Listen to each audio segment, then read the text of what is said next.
Bonjour à tous et bienvenue sur cette nouvelle vidéo. Aujourd'hui c'est Hugo sur la chaîne Gigatop. On se retrouve pour un retour utilisateur sur ces magnifiques enceintes d'ailleurs Edifier qui m'ont gentiment été envoyées par la marque. C'est une vidéo qui fait suite à d'autres produits que tu peux bien sûr aller voir sur la chaîne. On est sur des enceintes qui tournent autour des 150 € à l'heure actuelle par exemple sur Amazon. Comme d'habitude tu as un lien en description si tu veux aller les checker. Et on va partir tout simplement sur le retour utilisateur. Allez c'est parti.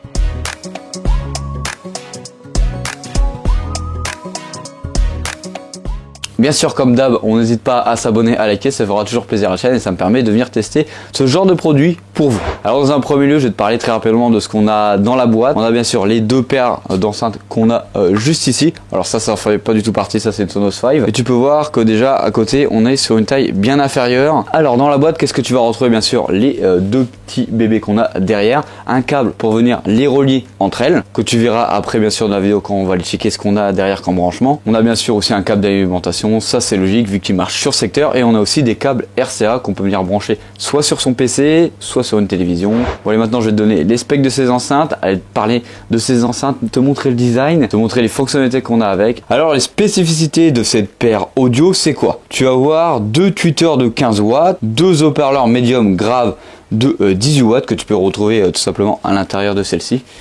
Hop, il suffit de les ouvrir comme ça et tu vas pouvoir les retrouver tout simplement ici, une de chaque côté avec chacun sa petite paire. On est sur des dimensions qui sont assez petites, franchement c'est vraiment idéal pour venir les positionner sur son bureau ou les positionner dans son salon pour avoir des enceintes discrètes et non proéminentes. On est sur du 153 mm par du 254 mm par du 214 mm, donc on est sur un beau petit bébé qui est à peu près carré, mais avec un design quand même assez original. Alors à titre de comparaison, pour dire que c'est vraiment des petites enceintes mais qui procurent quand même un son assez volumineux, on verra ça plus tard, bah, ici derrière tu as une Sonos 5 qui fait pratiquement une tête de plus que ces enceintes là. Voilà, ça c'était juste pour te donner une idée par rapport à d'autres enceintes, par rapport à la taille. On est sur un point net de 6,6 kg. Alors sur cette paire audio, on a des entrées auxiliaires, une entrée PC et une entrée Bluetooth. Alors moi actuellement je me suis servi que de la partie Bluetooth.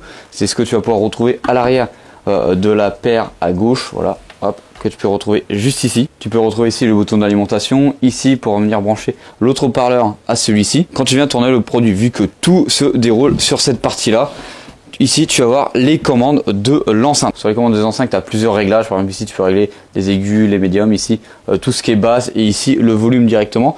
Alors volume qui est indépendant de ce que tu projettes par exemple avec ton PC ou ton téléphone en Bluetooth. Donc si tu mets à fond ici, le réglage du son se fera exclusivement après sur ton téléphone. Alors associé à ça, on a aussi une magnifique télécommande qui te permet de venir configurer tout ça sans t'embêter à venir sur l'enceinte. C'est vraiment très simple. Alors ici il y a beaucoup de reflets avec la lumière, mais ici tu as le bouton power pour venir l'éteindre et allumer. Tu as le petit voyant ici pour te montrer qu'elle est allumée ou pas. Ici, tu as pour mute tout simplement, ici diminuer et monter le volume, ici pour allumer le Bluetooth ou l'éteindre si tu veux repasser en câble ou en Bluetooth directement. Et on est sur une télécommande qui est en plastique vraiment de très basique et ça fait largement l'affaire. Alors niveau finition, franchement, je trouve qu'on est sur des produits qui sont assez bien finis. Alors on est sur une espèce de bois qui est plutôt correct, qui correspond à la plupart des enceintes hi-fi que tu vas retrouver sur le marché. Tu as cette petite partie là pour venir cacher les haut-parleurs derrière et éviter qu'il y ait de la poussière dedans par exemple, qui est vraiment facile à enlever. Si tu veux le laisser comme ça ou pas, bah tu peux ou non, mais franchement ça apporte quelque chose. Bon après quand tu regardes un petit peu le détail, bon voilà c'est toujours finition plastique, mais c'est pas très grave, c'est derrière, c'est caché. Et ce qui nous intéresse le plus, c'est bien sûr la partie audio dessus. Alors oui, on est sur des enceintes qui sont quand même sorties il y a quelques années, mais qui font largement l'affaire.